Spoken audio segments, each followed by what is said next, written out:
So I can see the finish line. I see the light at the end of the tunnel, at the end of this painting.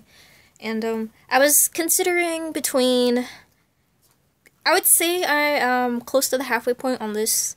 And I was thinking, you know, maybe I could take a break from this, a short break, and start on the second part of this project, which is the lion with orange poppies. But then I was listening to Lackery Fine Arts live stream, and she was talking about how you need to, like she has a rule for herself where she doesn't start a new project until she finishes the one she's currently working on. Now, I've kind of broken that rule already because I do have this in the back burner, and I do have, it's right over here, this on the back burner, and really, whoops, the hardest part about having multiple projects kind of pending at the same time is that I don't have like a good dedicated storage space for them as of now. Now for these smaller pieces, these are all 9x12. There is a 12x12 like file kind of sort of cube I can get from Hobby Lobby with their snazzy 40% off coupon, so I can get that and fix that problem. As for where I put that cube, I don't know, but I could find a place where I could just put projects there with like tracing paper over them when I decide to have multiple things going on. But even then, when I'm done, I can put it there and have it stored there. I need to get like something that's actually for storing your artwork, like a portfolio. I have a portfolio in the other room actually, so never mind for that. But I should look through it. I haven't looked at that folder for 6 months, and I'm a little scared, but I should look at it because there is one project I need to finish that I have been really procrastinating on. But to get back to my point, what I really wanted to talk about was my color choice, because I have Alizarin Crimson, this slight Perylene Red that doesn't even really matter. It was just there for me to, I don't know, to try it out, because it is my only core watercolor, and they have like a whole new binder for their watercolors or something, and I can see a difference, at least on my palette, with how it spreads. Like, it definitely moves in a more, it definitely moves differently from the Cotman watercolors I'm working with, the Daniel Smith, and I can remember, M. Graham.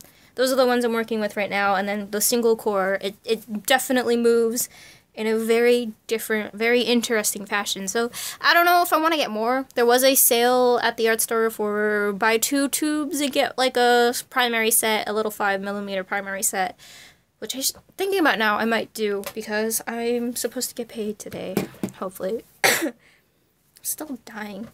These allergies, man. But basically, I'm painting Blood Red Gladiolus. At least that was the intention. Mainly, this piece just had to have red flowers.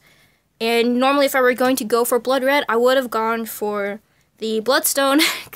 Not just because of the name. I would have gone for the Bloodstone, Burnt Umber, and Alizarin Crimson, but instead I went for Purple Lake and adding blue tones on it.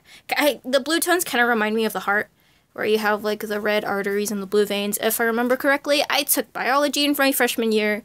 Biology is not my strong suit. I find it interesting, but just not I don't have time to study it. Like, if I had time to study a subject, it would be calculus. But in the meantime, so I'm working mainly on purples and reds, and the main point for that is that I don't usually work with red and purple together. Like, I like cooler purples, not so much warm purples. And Purple Lake was described as a cool purple, but I don't know about that. I mean, I'm using it with reds, so I made it warm, but